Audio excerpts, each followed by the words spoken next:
Good evening. You're watching the news tonight, your daily roundup of all that has happened across India and the world with me, Sean Russell. And these are the top stories that we're tracking this night.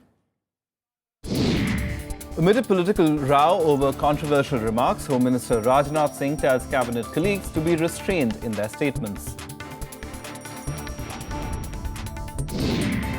Two cops suspended after Dalit boy found dead under mysterious circumstances in Haryana's Gohana village. Post-mortem reports suggest he died due to hanging.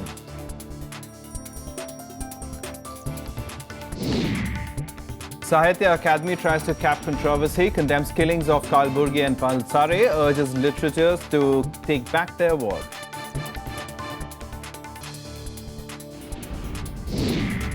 And the Pakistani Prime Minister blames India for cancelling NAC talks on flimsy grounds. India welcomes reference to Lashkar-e-Toiba and the Haqqani network. In US-Pakistan joint statement, hopes Pakistan to honour commitments on war against terror.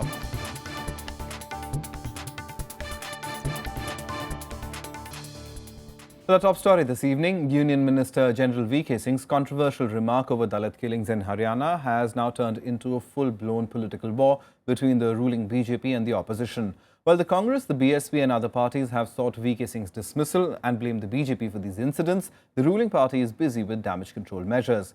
However, Home Minister Rajnath Singh slammed both cabinet colleagues V.K. Singh and Kiran Rijiju for their controversial remarks. कि किसी समुदाय विशेष की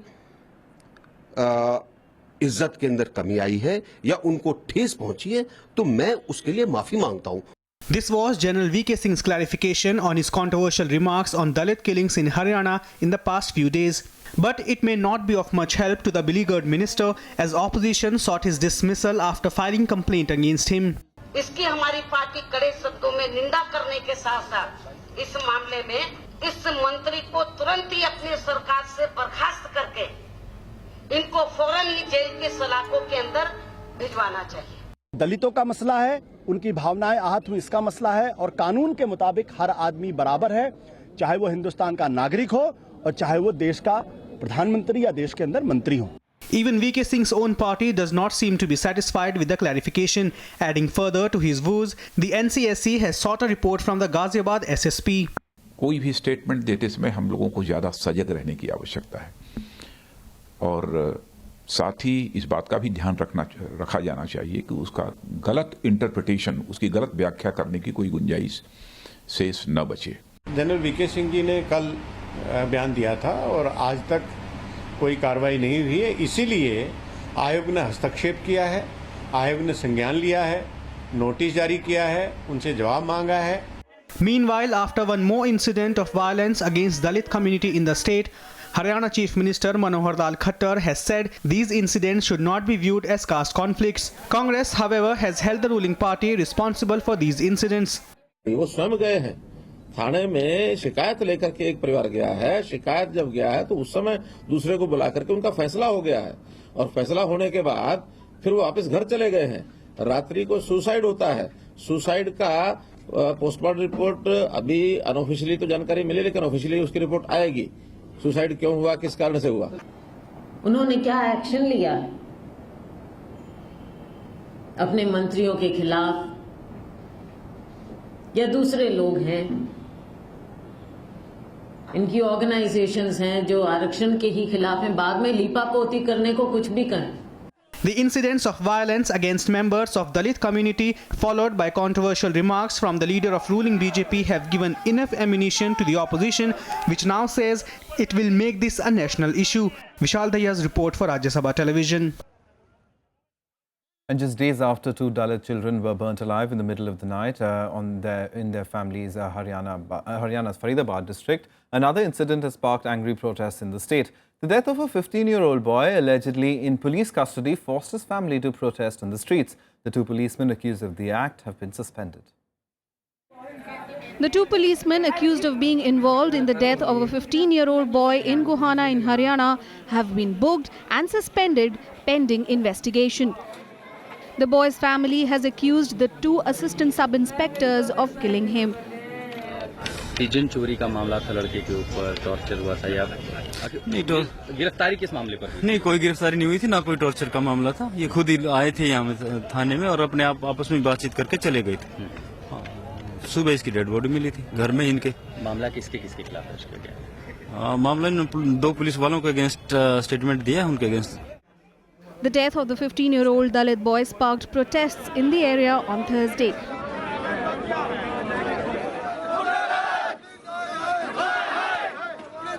The boy's body was found in a vacant house a day after he was detained by police on charges of stealing pigeons.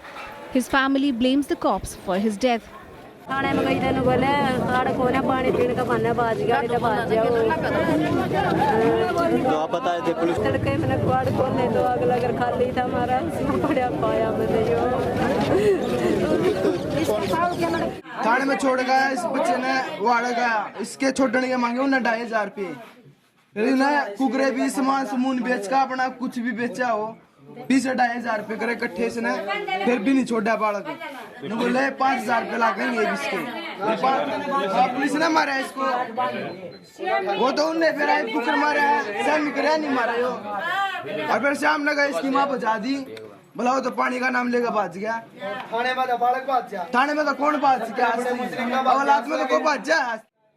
The post-mortem report says the boy died due to hanging and that there was no injury mark on the body. इसके अंदर जो cause of death है वो hanging है। हमने police से ये request की है कि आप इसमें जो लाइगेचर मटेरियल वो हमें दीजिए, जो सीन ऑफ क्राइम की रिपोर्ट है वो दीजिए और इसके फोटोग्राफ। जैसे ही ये पुलिस प्रोवाइड कर देगी हम इसके बारे में हैंगिंग किस टाइप की है, एक्सीडेंटल, सुसाइडल, होमिसाइडल, उसके बारे में हम बता सकेंगे। Haryana Chief Minister Manohar Lal Khattar has ruled out caste conflict in the death of the boy. He claims it was a case of suicide. With inputs from Ravindra Shoran, Bureau Report for Rajya Sabha TV. Now, facing unrelenting protests by writers, the Sahitya Academy has finally broken its silence today. The literary body has passed a resolution condemning the murder of Kannada writer M.M. Kalburgi. It also expressed solidarity with writers, urging them to take back the awards they have returned. Writers from across the country held a silent march in the national capital on Friday against rising intolerance in the backdrop of Kannada writer M.M. Kalburgi's killing. Dressed in black gags and armbands, writers and their supporters held a solidarity march to the Sahitya Academy building. They also submitted a memorandum to the Sahitya Academy demanding that it pass a resolution pledging to take stern steps to safeguard freedom of speech and right to dissent of the writers. Over the past few weeks, over 40 writers returned their Sahitya Academy awards and stepped down from official academy positions to lodge protests. साहित्यकारों ने मांग की कि कालबुर्गी के हत्या के खिलाफ एक शोक सभा करे साहित्य अकादमी। वह अभी तक साहित्य अकादमी ने नहीं किया है और साहित्य अकादमी की आज एक आपात बैठक होने जा रही है। तो यही साहित्य अकादमी से मांग करने ये लेखक जा रहे हैं कि वह इस हत्या, साहित्यकारों के प्रति असहिष्णुता इत्यादि के खिलाफ एक शोक प्रस्ताव पारित करे और इसके खिलाफ स्टैंड ले। The Sahitya Academy held an emergency meeting on Friday where the literary body unanimously passed a resolution appealing to state governments and the centre to take steps to prevent such incidents. It has also requested the writers to take back their awards. समाज के विभिन्न समुदायों से भी विनम्र अनुरोध करती है कि जाति, धर्म, क्षेत्र और विचारधाराओं के आधार पर मतभेदों को अलग रखकर एकता और समरसता को बनाए रखें। It appealed to the writers to take back the awards, those who were returned, and also the members who were resigned to take back their resignation. The Academy's board meeting will be held in December, where it will discuss the situation arising out of writers returning their awards. The literary body also said that it has addressed writers' demand to condemn recent incidents of intolerance, including Dadri lynching. The government had earlier dismissed the literary protest, with Finance Minister Arun Jaitley terming them as manufactured paper rebellion. Bureau Report, Rajya Sabha TV. In other political news, the Congress has stepped up pressure on the Modi government on the Lalit Gate issue. The party said the government is deliberately trying to delay the process of former IPL boss Lalit Modi's return to India to face probe. Releasing the letters exchanged between then Finance Minister P. Chidambaram and UK's Chancellor of Exchequer, Congress pointed out that while the UPA government was working towards the deportation of Lalit Modi, the NDA government is taking a more cumbersome and time-consuming route of extradition. Meanwhile, the Interpol has yet again sought additional information from the Enforcement Directorate on its money laundering case against Lalit Modi as part of the process to issue a red corner notice against him. माननीय प्रधानमंत्री विदेश मंत्री सुषमा स्वराज जी को, राजस्थान की मुख्यमंत्री वसुंधरा राजे जी को फौरन बर्खास्त करें और देश को ये बताएं कि वो कितने समय के अंदर शर्तिया काले धन के आरोपी, मनी लॉन्ड्रिंग और हवाला के आरोपी, मैच फिक्सिंग के आरोपी ललित मोदी को देश में वापस लेकर आएंगे, ये हमारी मांग है। On to some news from the election campaign in Bihar, and after a festive break, campaigning resumed today. Political leaders returned to the dais to garner support while intensifying their attack on each other. Chief Minister Nitish Kumar and BJP Chief Amit Shah were among the heavyweights on the campaign trail today.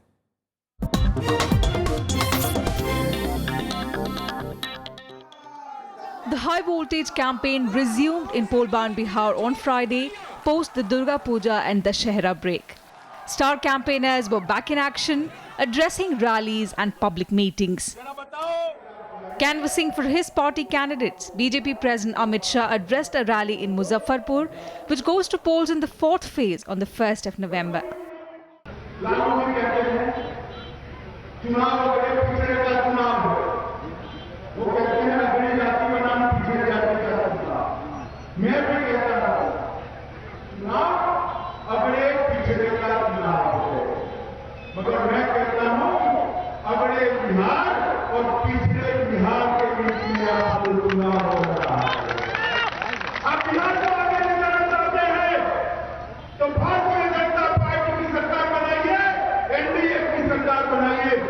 Nitish Kumar, the chief ministerial candidate of the Grand Alliance, was also in Muzaffarpur. Continuing with the rhetoric, Nitish Kumar attacked Prime Minister Modi for his unfulfilled promises. प्रधानमंत्री जी को 14 महीना तक बिहार की याद नहीं आई। जब बिहार का चुनाव नजदीक आ गया तो उनको बिहार की याद आने लगी, और अब इतनी याद आने लगी कि आजकल रोज रोज बिहार आ रहा है। बिहार के बारे में कहा विशेष राज्य का दर्जा देंगे, भूल गए विशेष सहायता के नाम पर पैकेज का ऐलान किया, 1 करोड़ 25 लाख का पैकेज। हमने अगले दिन उसी दिन एक एक बात प्रमाण के साथ बता दी कि 1,25,000 करोड़ में से 1,08,000 करोड़ की योजना पुरानी है। State BJP leader Sushil Modi also held a road show in Buxar. Buxar goes to polls in the third phase on 28th of October. Bureau Report, Rajya Sabha TV. Let's now take a look at other national news and updates from around the country and nationwide. Over 15,000 tons of pulses were seized today in 4 states, including Maharashtra and Karnataka. Meanwhile, prices of pulses saw a modest dip in some parts of the country. The total seizure of pulses so far is over 50,000 tons. The seized lentils will be offloaded in the market to boost supply. The protest against UGC's decision to stop scholarship for non-NET students entered its 4th day today. Around 50 protesters were detained from inside the UGC premises. The students said they will not leave the commission office until the decision was revoked. A court in Delhi today fixed the 3rd of November for hearing arguments on the sentencing of Uber cab driver Shiv Kumar Yadav. Yadav was convicted on Tuesday of raping a 25-year-old woman in his taxi in December last year.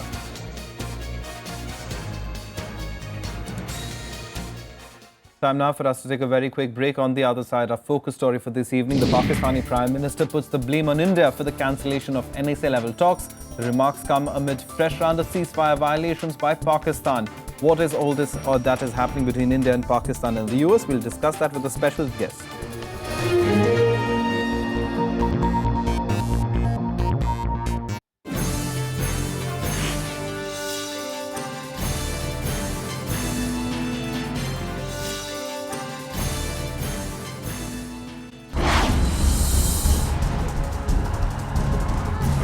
The poll juggernaut rolls out in Bihar.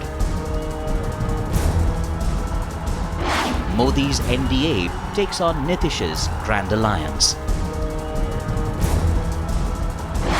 Who will win this most important election battle since 2014? Watch Verdict 2015, Monday through Saturday on Rajya Sabha Television.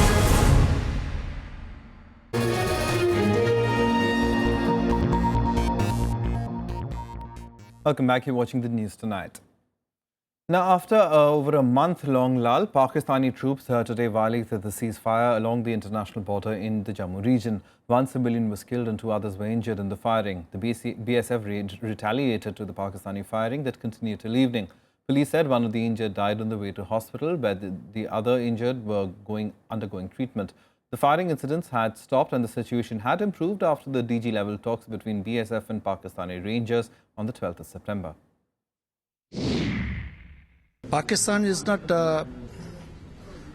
accepting the ground situation because after repeated efforts, Pakistan is not looking to the reasons. Just now we got the information that there was a firing and one person has been killed. He's from outside, another is injured. He's from Punjab. They were repairing the fencing because Pakistan is time and again trying to push in terrorists. Now, Pakistan's Prime Minister Nawaz Sharif has blamed India for the cancellation of the NSA-level talks twice in 2 years. After meeting US President Barack Obama, Sharif accused India of cancelling talks on flimsy grounds. However, Pakistan assured the US that it will fulfill its commitment to fight terror, but the US has refused to get drawn into its demand for a third-party role in the India-Pakistan talks on Kashmir. Obviously, the United States and Pakistan have a long-standing relationship, work and cooperate on a whole host of issues. Beyond this reaffirmation of a long-standing relationship, Nawaz Sharif got no assistance from Obama on Pakistan's stand on the Kashmir issue. At their meeting at the White House, President Obama remained firmly focused on Afghanistan and countering terror. सदर Obama के साथ मुलाकात में हिंदुस्तान के साथ पाकिस्तान के ताल्लुकात के हवाले से भी गुफ्तगू हुई और मैंने सदर ओबामा को बताया कि पाकिस्तान एक पुरअमन नेबरहुड का ख्वाहिशमंद है और इसी जज्बे के तहत मैं हिंदुस्तान के वज़ीर-ए-आज़म से मिला।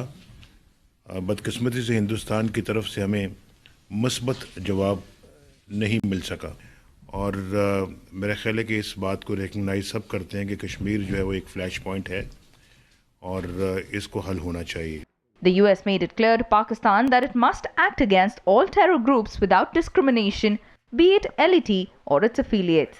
But Pakistan ruled out a ban on the JUD that India has been pressing for its role on Mumbai attacks and mastermind Hafiz Saeed.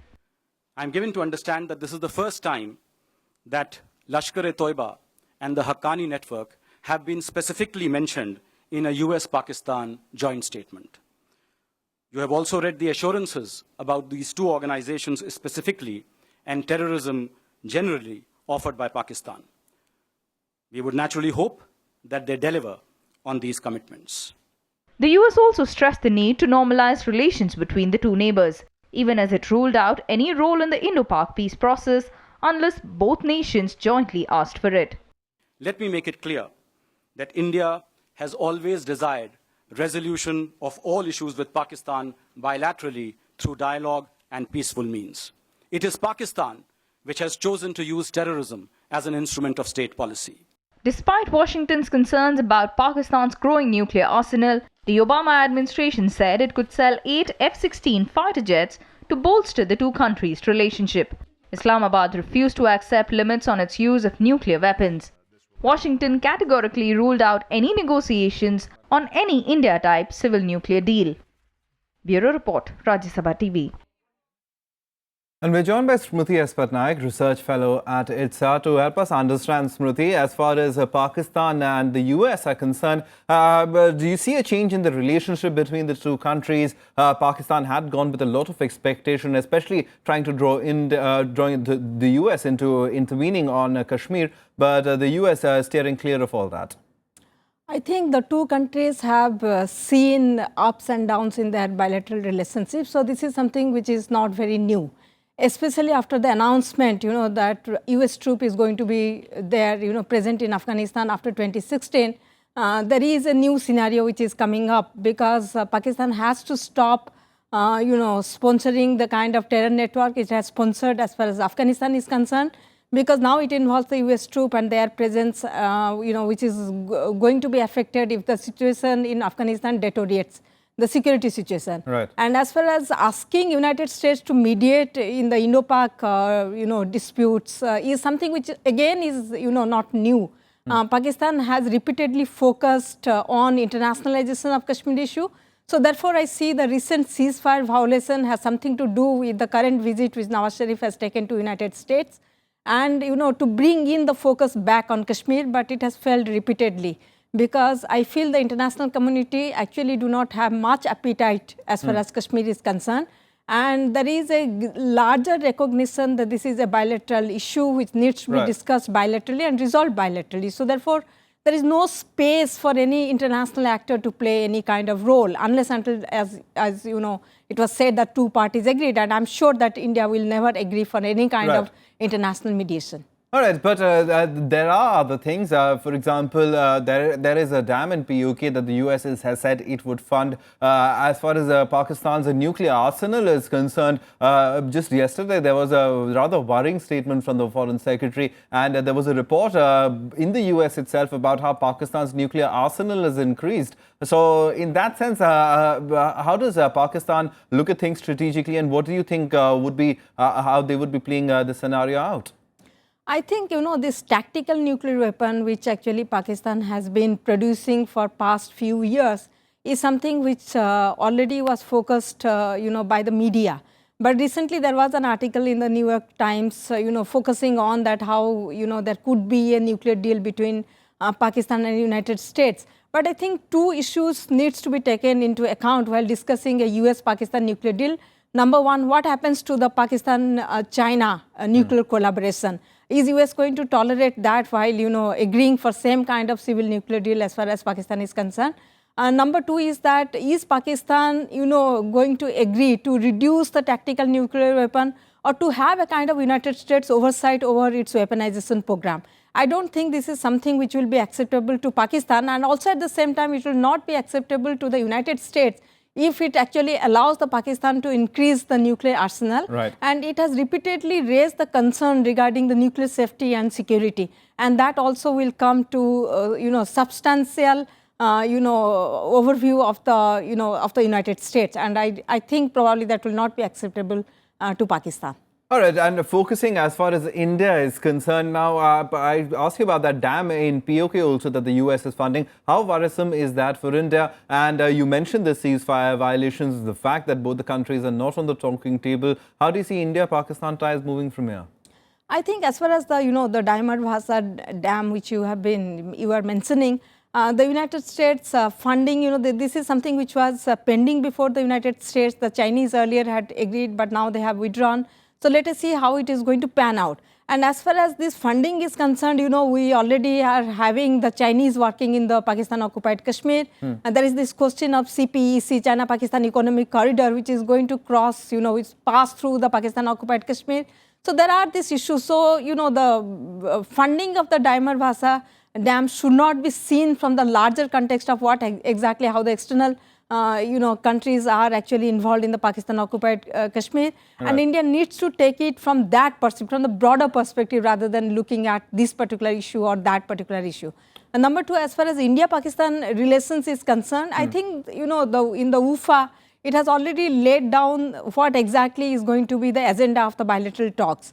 And Pakistan has agreed about, having the dialogue on terrorism.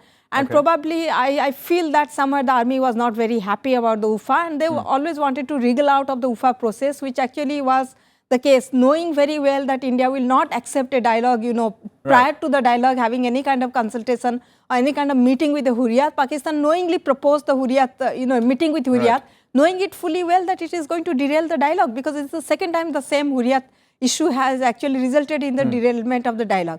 But also at the same time, I feel, the appointment of the new National Security Advisor in Pakistan, who is the former retired general, who has dealt with Baluchistan, General Janjua, actually reflects that army is not very happy the manner in which the India-Pakistan dialogue has panned out. All right. But also at the same time, I feel terrorism is an issue for India, and Pakistan has been, raising the issue of terrorism and India's involvement. So therefore, I think it is in the interest of both the countries to take the issue of terrorism forward and come to the negotiating table and speak about this. All right, but as far as Pakistan is concerned, who comes to the negotiating table, the civilian government or the deep state? Who's in control of Pakistan? That's the question often. Srimati S. Patnaik, thank you very much for coming in and helping us understand this a little better. Moving on now, ahead of the 3rd Indo-Africa Forum Summit, trade ministers of all participating nations met in the national capital New Delhi today. Speaking at the event, Commerce Minister Nirmala Sitharaman called Africa a natural partner and said it could have a positive influence on the future of global economic order. Later, Sudan's ambassador to India, Hassan E. El Talib, addressed the media where he said agriculture, gold mining and petroleum will be the prime areas where Sudan wants India to invest in the coming years. Starting next Monday, the 3-day summit is a platform to boost ties between India and the African continent that comprises 54 nations. India and Africa are two major hubs for economic activity and are poised to assume a greater role in years to come. India sees Africa as a natural partner, and together we can have a positive influence on the future of global economic order, given our natural and manpower endowments. The Millennium Development Goals now tend to be the Sustainable Development Goals, calls on all international community member states to help each other so that they can upgrade. India should be also commended for doing that. This all done on line of credits as bilateral between our two countries. In other areas we have Tata is working there. We have Tata trucks and they are proved to be also reliable, and many of our truckers and buses use Tata. Mahindra also in agriculture. Well, let's take a look at other international news stories in Global Buzz. Retired Lieutenant General Nasir Khan Janjua has been appointed as the new National Security Advisor of Pakistan. He will replace Sartaj Aziz after retiring earlier this month as Pakistan's Chief of Staff Command. The outgoing NSA Sartaj Aziz will now concentrate on foreign affairs. At least 43 people were killed today in a bus crash in southwestern France. The incident took place in Gironde region east of Bordeaux. The bus, in which about 50 people were travelling, collided with the truck and burst into flames within seconds. 7 others are injured, 4 of them seriously. The French president promised a full investigation into the mishap. Hurricane Patricia threatens Mexico's Pacific coast, prompting authorities to evacuate villagers, close ports and urge tourists to cancel trips over fears of a disaster. The U.S. National Hurricane Center called Patricia the strongest eastern North Pacific hurricane on record. It said the storm will make a potentially catastrophic landfall in southwestern Mexico.